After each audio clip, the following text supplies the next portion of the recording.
All right, so here's the number one reason as to why thieves are targeting this car, these Hellcats. This engine here, the 6.2 Hemi supercharged block.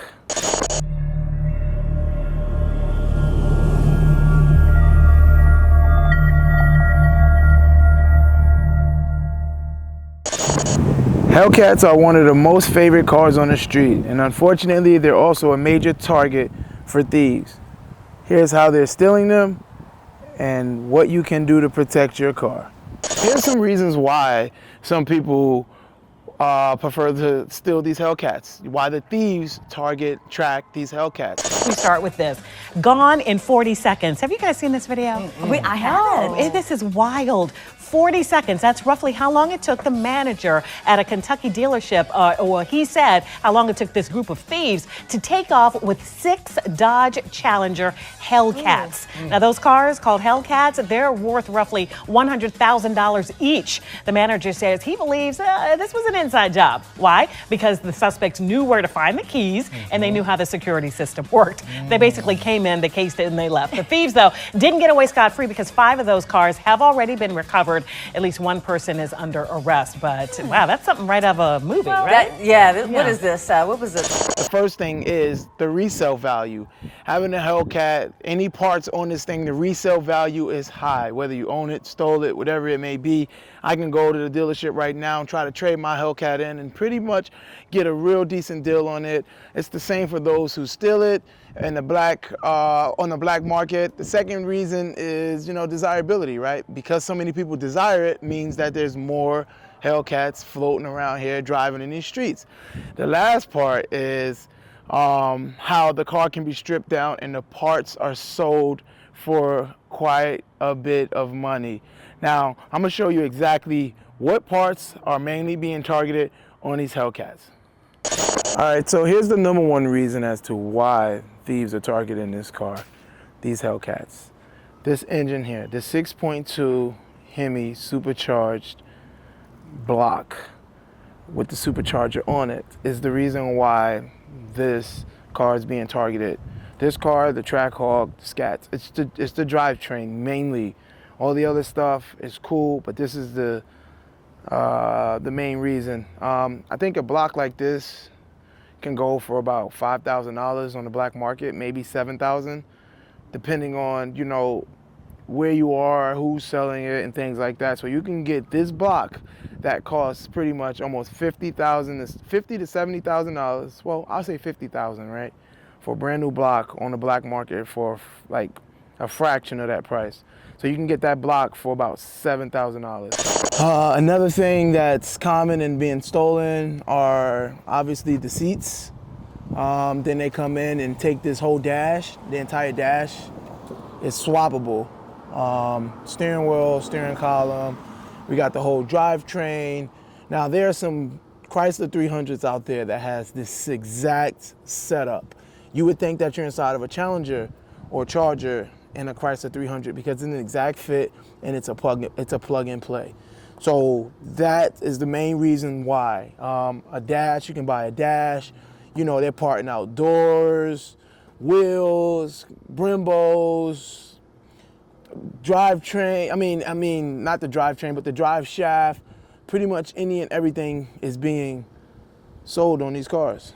Now, on average, parting out in a complete car, from engine to wheels, bumper, doors, you can probably make a good $25,000 to $30,000 off of parting out this car. Or someone who doesn't want to deal with doing all that work, they'll sell the car for about $15K. So you can get a stolen car like this, aka Striker, for $15,000. That is what's going on the black market when it comes to these cars. So this is why these cars are sought after as much, because Dodge has not done a really good job with the security system. All right, so we're gonna go over five different options or different ways that your car can be stolen. The first one is relay hacking. With relay hacking, what they do is they kind of like clone your key to the point where they don't actually need a physical key to get to your car. So they can have a device that can mimic your key signal Here, let me show you. Your key signal. So if I'm hanging around you and you have this relay thing and I'm near you, you can clone my key signal to another key or device, and then you wouldn't need my physical key to actually get in my car and start my car. So the second thing is, key cloning. That's kind of in the same category as the relay hacking. But as I mentioned before, just cloning the identity of your key, tricking your car's computer system, your car's brain into thinking that they have a physical key on them when they actually don't. All right, the third one is the OBD port hack. And what this is they program something into your OBD diagnostic port. And if you don't know what that port is, if you ever went to AutoZone or Advanced Auto or one of those automotive shops, and you're like, hey, I have a check engine light, can you check it? When they plug that device, that is your OBD diagnostic port. So what the thieves do is they plug into that port and they reprogram your car's security system, and they use that port also to create a new key. Let's go to the next one. Another way that thieves can grab your car is the tow-away theft. They jump in your car, pull the neutral button, and they'll use another car that can be potentially stolen to push your car out of the way, or roll it out of your garage into the main road and use another car to push it out of the way. Or they'll just grab a tow truck and snatch that thing right on up and tow it to where they need to tow it. All right, and the last one I have here is the traditional breaking and entering. What they do is they break your window, get in your car, and they disable any kind of advanced security system that you may have, if it's able to be disabled, or any kind of security immobilizer. That is how they get into your car. For the fifth way, let's go to what's next. So I want to take this time and share a story with you guys of a friend of mine. So he lives in an apartment complex, and he parks his car outside of his apartment night in, throughout the year. And one day he came outside, and his, what was left on the ground was a piece of window, a glass from his window, and his car was gone. So it took a day or so, maybe more, I don't know the exact amount of days before the car was actually recovered. Now he's lucky because there's a 10% or less chance that people who get their cars stolen, they get it recovered. So the car was recovered. It had to go to the dealership because they completely disabled his car. It had the computer no longer, it's like taking meds that you don't know what you're taking. The computer no longer knew, or could identify the car.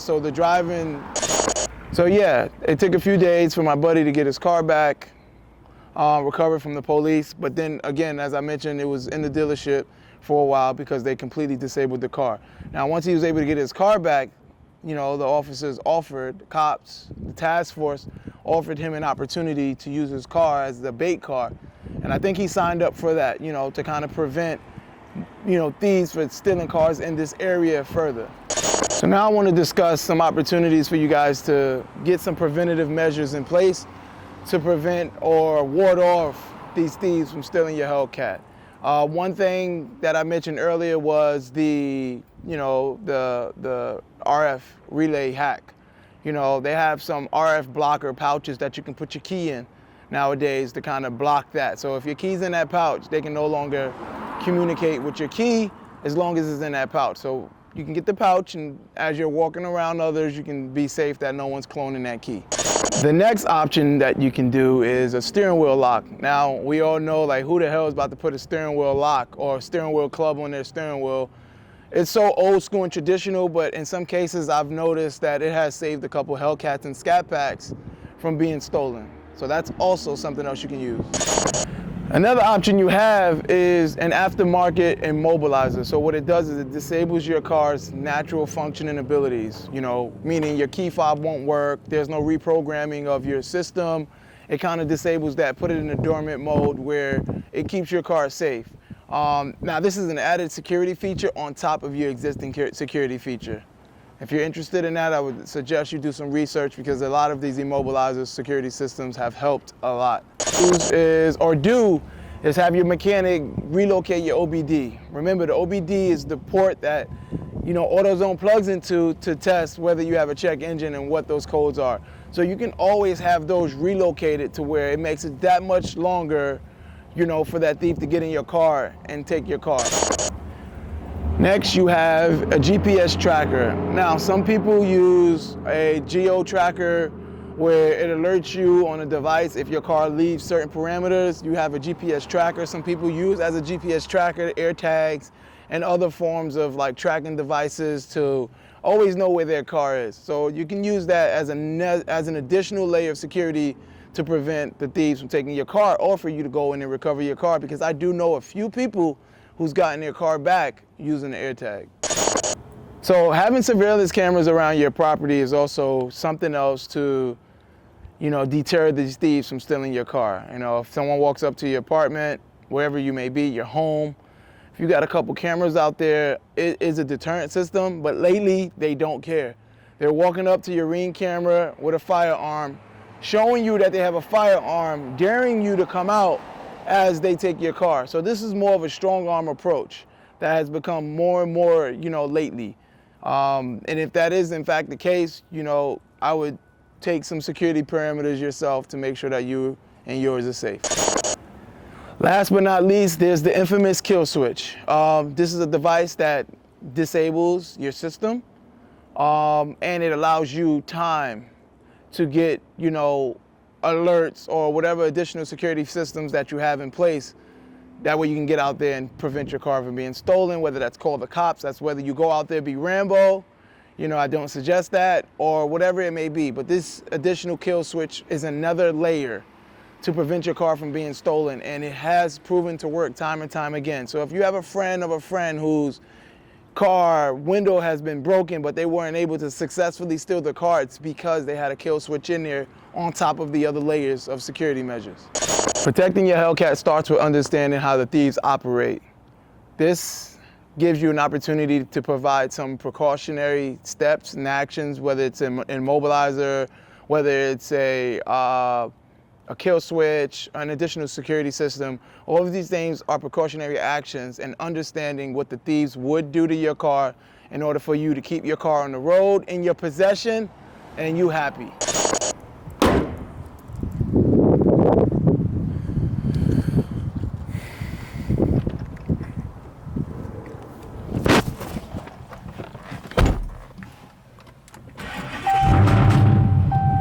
For more content, make sure you follow Red Eye Ride. Make sure you like, comment, subscribe, turn your notification bell off.